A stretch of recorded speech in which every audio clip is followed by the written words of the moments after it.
Со 250 милиони евра кои ќе им бидат дадени за изградба на градинки, училишта и други капитални проекти, општините ќе бидат ставени на еден голем тест. Универзитетскиот професор Треновски вели дека парите се тука, но допрва ќе се види дали тие проекти за кои градоначалниците ќе добијат средства, ќе се реализираат или повторно само ќе се потрошат, а нема ништо да се направи. Тоа може да се случи, да се дојдат средствата, тие да не бидат проблем, меѓутоа да не се реализираат ефикасно, да не се спроведат услугите на граѓаните, повторно да останеме во ситуација кога ќе треба да се враќат долговите и така натаму, а граѓаните да останат со незадоволени услуги. Повтори дека доста од општините немаат стратешки планови, ревизори, инспектори, кадар за работа, а најголем дел од средствата со кои располагаат се од централниот буџет. Овие 250 милиони евра не се единствените пари за општините, со ребалансот тие добија средства и од домашниот буџет. Од владата тврдеа дека се околу 100 милиони евра.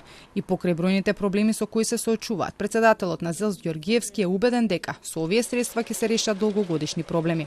Ќе бидат многу проблеми решени во образованието со изградба на нови училишта, во градинките исто така, околу недостатокот на слободни места, така што се на се сметам дека успешно помина повикот.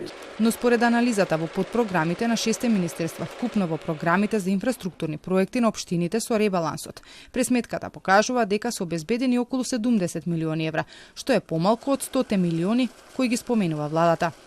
250 милиони евра па кои ќе им бидат дадени за капитални проекти се пари од кредитот од унгарската влада. Властите уверуваат дека парите нема да се потрошат за покривање на долгови, туку ќе бидат за конкретни проекти.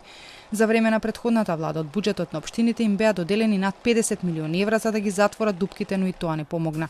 За нив со години се зборува дека се во тешка состојба. Од листите на Министерството за финансии може да се види дека за секој квартал голем дел од нив се со доспеани, а неподмирени обврски. Граѓаните пак пред секои избори се сведоци на низа програми на политичките партии, во кои е испишано што ќе се превземе и колку пари ќе се дадат за нив за да го решат сопствениот хаос.